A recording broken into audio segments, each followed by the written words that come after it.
Assalamualaikum warahmatullahi wabarakatuh. Apa kabar teman-teman mahasiswa? Semoga pertemuan via daring kali ini teman-teman mahasiswa dalam kondisi sehat walafiat. Teman-teman mahasiswa yang mengikuti kuliah Ekonomi Makro 1. Perkenalkan, nama saya Widya Stuti. Saya adalah dosen Departemen Ilmu Ekonomi Fakultas Ekonomi dan Manajemen.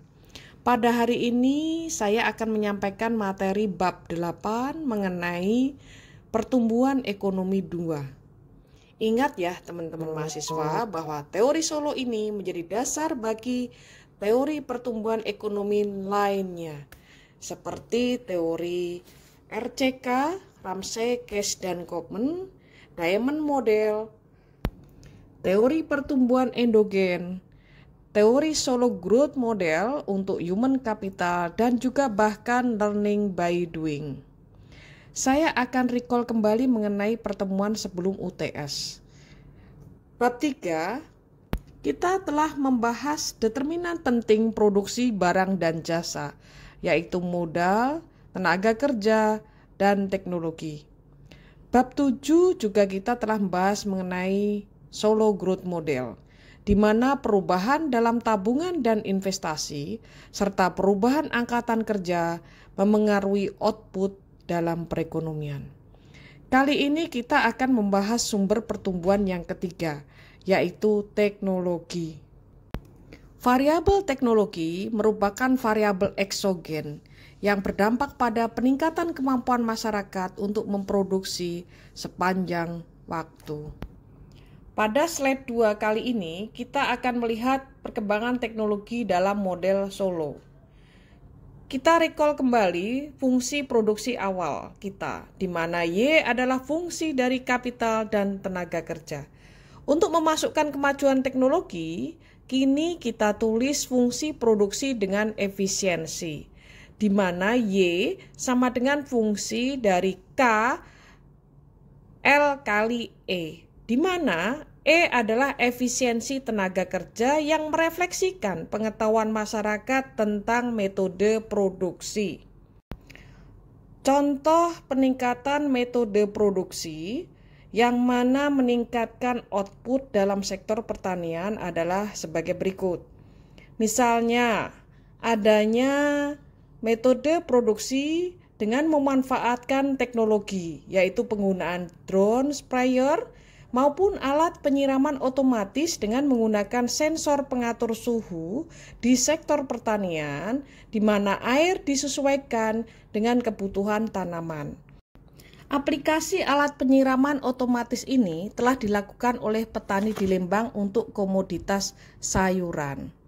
Contoh metode produksi lain yang digunakan oleh sektor pertanian seperti misalnya penggunaan presisi smart farming, yaitu pemasangan alat soil and weather sensor untuk merekam perubahan cuaca yang terjadi secara langsung, mengukur intensitas hujan, dan pengukuran suhu atau temperatur.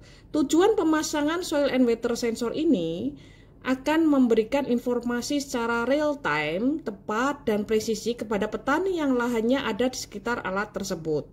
Alat ini mempunyai fungsi membuat data yang digunakan untuk memprediksi cuaca yang menghubungkan dengan satelit BMKG. Efisiensi tenaga kerja akan meningkat ketika ada pengembangan metode-metode produksi tersebut. Ketika teknologi mengalami kemajuan, efisiensi tenaga kerja meningkat, maka dapat ditunjukkan oleh L kali E sama dengan tenaga kerja efektif. Peningkatan efisiensi tenaga kerja E sebenarnya sama dengan peningkatan angkatan kerja L pada pembahasan sebelumnya di bab 7. Asumsi sederhana dari kemajuan teknologi adalah bahwa kemajuan teknologi akan menyebabkan efisiensi tenaga kerja tumbuh pada tingkat konstan, yaitu G. Karena angkatan kerja L tumbuh pada tingkat N dan efisiensi dari setiap unit tenaga kerja E tumbuh pada tingkat G, maka jumlah pekerja efektif L kali E tumbuh pada tingkat N plus G. Misal, G sama dengan 0,02%. maka setiap unit tenaga kerja menjadi 2% lebih efisien tiap tahunnya. Output meningkat jika angkatan kerja meningkat sampai 2% tambahan itu.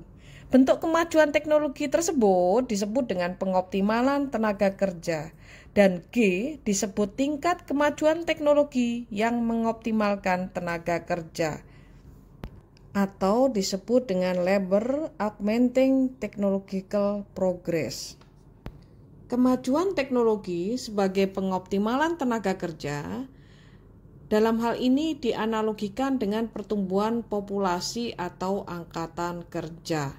Maka pada slide berikut ini kita akan mencoba untuk menganalisis perekonomian dalam per pekerja efektif. Dan per pekerja efektif ini mengalami peningkatan. Kapital per efektif tenaga kerja yang dinotasikan oleh K kecil sama dengan K dibagi L kali E.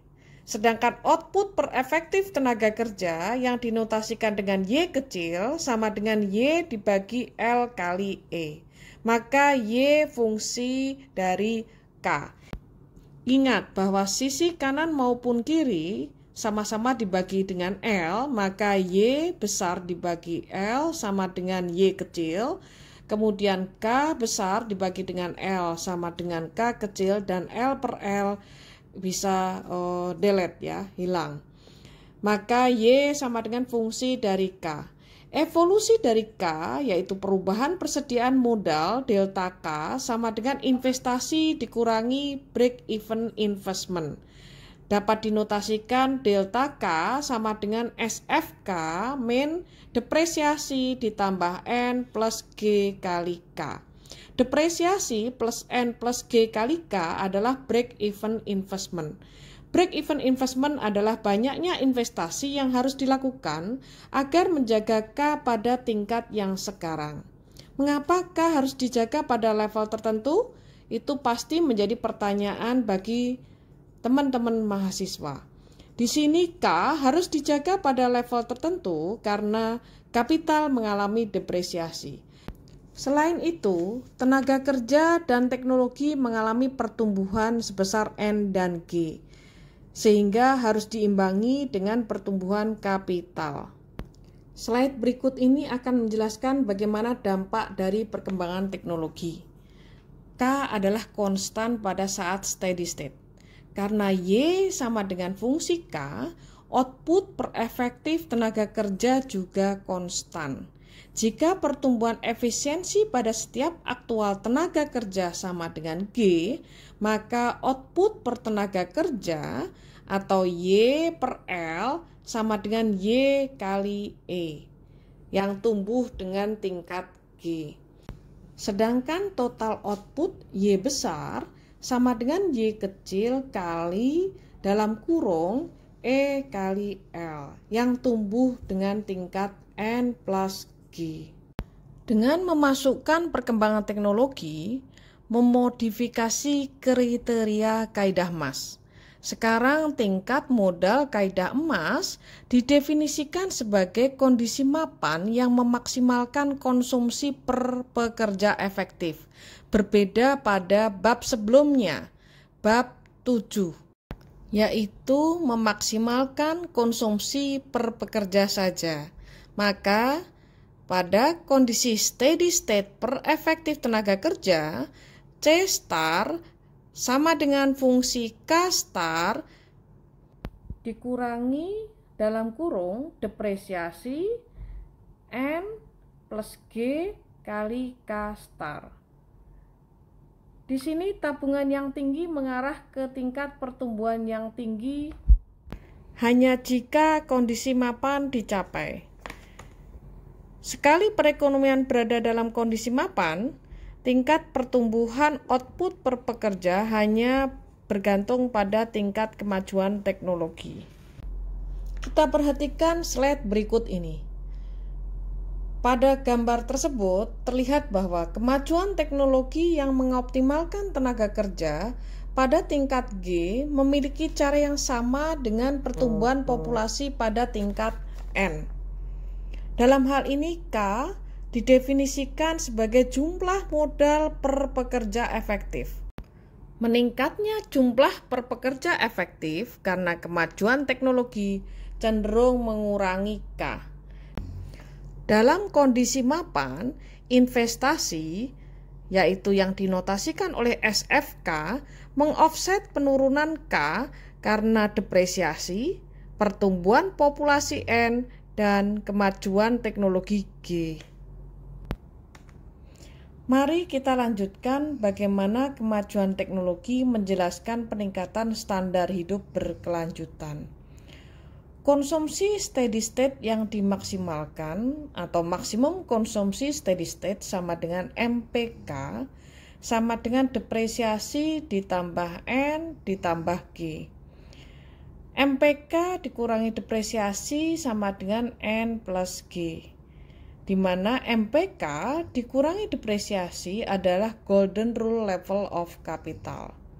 Dengan memasukkan perkembangan teknologi, dapat diketahui peningkatan standar hidup atau output per tenaga kerja. Maka steady state per efektif tenaga kerja adalah C star sama dengan FK star dikurangi depresiasi ditambah N ditambah G kali K star. Berdasarkan bab 7 dan bab 8 yang saya sampaikan pada kali ini, dengan mengacu pada model Solo, determinan penting dari pertumbuhan ekonomi adalah tabungan dan investasi. Mungkin timbul pertanyaan dari teman-teman mahasiswa, apakah tabungan masyarakat Indonesia lebih kecil atau lebih besar? Sejauh ini berdasarkan data BPS, tingkat tabungan bruto domestik Indonesia lebih rendah dibandingkan dengan tingkat investasi non-finansial domestik Indonesia. Oleh karena itu, untuk menutup perbedaan antara tingkat tabungan dan tingkat investasi non-finansial domestik Indonesia, diperlukan foreign direct investment atau investasi asing. Terkait dengan hal tersebut, bagaimana kebijakan yang dapat dilakukan oleh pemerintah untuk meningkatkan pertumbuhan ekonomi? Salah satu kebijakan yang digunakan untuk meningkatkan pertumbuhan ekonomi adalah mengevaluasi tingkat tabungan.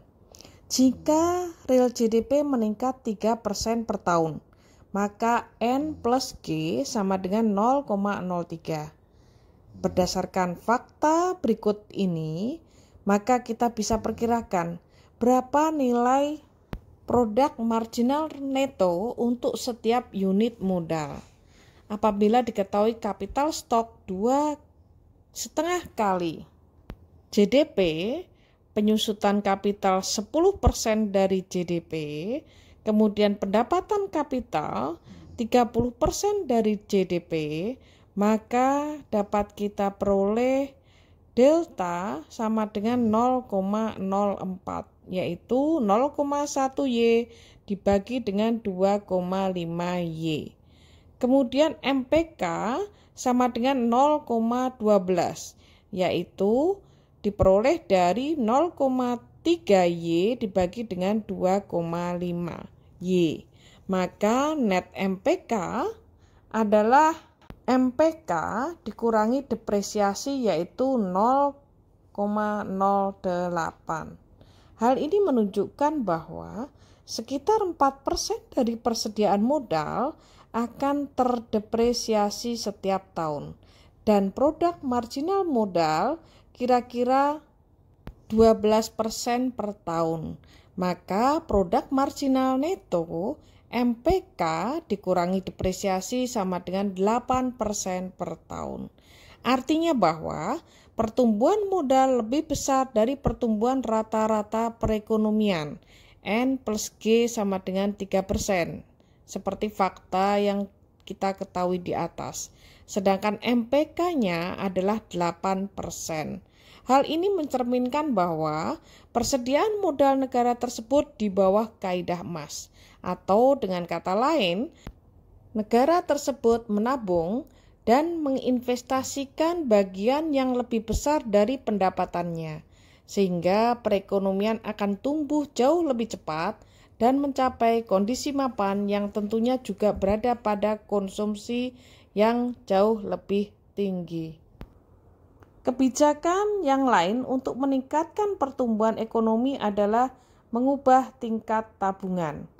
Pemerintah dapat memengaruhi tabungan masyarakat. Ingat, apabila pengeluaran pemerintah melebihi penerimaannya, maka pemerintah mengalami defisit anggaran. Dengan kata lain, hal itu sama saja dengan mengurangi tabungan masyarakat. Defisit anggaran akan meningkatkan tingkat bunga karena mengambil tabungan dari masyarakat.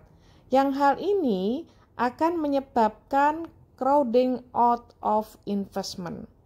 Dengan kata lain, akan mengurangi persediaan modal yang mengakibatkan meningkatnya bagian beban utang bagi generasi yang akan datang.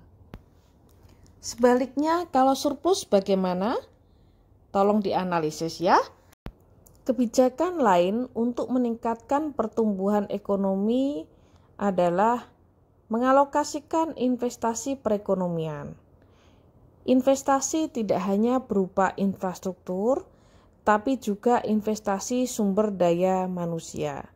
Investasi sumber daya manusia ini bisa membutuhkan infrastruktur fisik, misalnya buku, perpustakaan, ruang kelas, di samping juga investasi non-fisik, yaitu pengajar, waktu belajar, dan lain sebagainya. Kebijakan lainnya dalam rangka mendorong pertumbuhan ekonomi yang tidak kalah pentingnya adalah mendorong kemajuan teknologi. Dalam model Solo, teknologi merupakan variabel eksogen. Salah satu kondisi empiris yang dilakukan oleh pemerintah Indonesia terkait dengan kebijakan mendorong kemajuan teknologi adalah Super Deduction Tax. Super Deduction Tax merupakan insentif penelitian dan pengembangan. Indonesia baru-baru ini juga melakukan terobosan baru dengan bercermin pada negara tetangga Malaysia, Thailand, Singapura, dan Vietnam. Sebagai contoh untuk Malaysia, dia melakukan double deduction, yaitu potongan 200% dari pengeluaran R&D selama aktivitas R&D memenuhi syarat. Di Singapura, pemberian fasilitas untuk mempromosikan inovasi dan mendorong bisnis, terutama dalam membangun fasilitas risetnya, adalah melalui pengurangan pajak yang mencapai 50% terhadap pengeluaran yang memenuhi syarat, dan hibah tunai yang mencapai 30% atau 50% untuk perusahaan yang memenuhi kualifikasi. Contoh lain di Thailand, pemberian fasilitas berupa penghapusan PPh perusahaan dalam persentase tertentu dan tambahan pengurangan pajak hingga 50% untuk 5 tahun setelah masa expired jika sesuai dengan kualifikasi. Insentif pajak lainnya yaitu pemotongan pajak sebesar 300% untuk R&D dan percepatan depresiasi mesin dan peralatan sebesar 40% dalam proses R&D. Di Vietnam, badan usaha diizinkan untuk membentuk dana riset dan pengembangan yang dapat dikurangkan dari pajak. Perusahaan dapat mengalokasikan hingga 10% dari laba tahunan sebelum pajak untuk dana tersebut. Baiklah, selanjutnya kita coba melihat model-model lain di luar model Solo, yang mana ini juga sebenarnya pengembangan dari Solo Growth Model. Selain model Solo, disebut juga dengan teori pertumbuhan endogen karena menolak asumsi model Solo tentang perubahan teknologi yang berasal dari luar atau eksogen. Model dasar dari teori pertumbuhan endogen, kita mulai dengan fungsi produksi sederhana, yaitu Y sama dengan AK. Y adalah output, K adalah persediaan modal, dan A adalah konstanta yang mengukur jumlah output yang diproduksi untuk setiap unit modal. Berdasarkan fungsi produksi tersebut di atas, terlihat bahwa tidak ada muatan dari pengembalian modal yang makin menurun. Satu unit modal tambahan memproduksi unit output tambahan sebesar A. tanpa memperhitungkan berapa banyak modal yang ada. Ketiadaan pengembalian modal yang makin menurun ini merupakan perbedaan penting antara model pertumbuhan solo dengan pertumbuhan endogen. Apabila kita asumsikan bahwa sebagian pendapatan ditabung dan diinvestasikan, maka akumulasi modal menggunakan persamaan sebagai berikut. Delta K sama dengan SY min depresiasi kali K. Kombinasi dari persamaan tersebut akan diperoleh persamaan sebagai berikut. Bahwa delta Y per Y sama dengan delta K per K. Yang mana sama dengan S kecil kali A dikurangi depresiasi. Jadi, selama S kali A lebih besar daripada depresiasi, maka akan terjadi pertumbuhan ekonomi. Pada solo growth model, steady state, pertumbuhan hanya karena perkembangan teknologi secara eksogen. Pada model tersebut di atas, terlihat bahwa S dan I dapat mempengaruhi pertumbuhan ekonomi. Dengan demikian, adanya perubahan sederhana dalam fungsi produksi mengubah prediksi tentang pertumbuhan ekonomi. Dalam model solo, tabungan mendorong pertumbuhan untuk sementara. Tetapi pengembalian modal yang kian menurun pada akhirnya akan mendorong perekonomian mencapai kondisi mapan di mana pertumbuhan hanya bergantung pada kemajuan teknologi secara eksogen. Sebaliknya, apabila kita lihat dari pertumbuhan endogen, tabungan dan investasi dapat mendorong pertumbuhan secara berkelanjutan. Demikian teman-teman mahasiswa materi chapter 8 teori pertumbuhan ekonomi 2 pada sesi kali ini. Semoga materi ini bermanfaat bagi teman-teman mahasiswa. Akhir kata saya sampaikan terima kasih. Wassalamualaikum warahmatullahi wabarakatuh. Tetap semangat dan jaga kesehatan.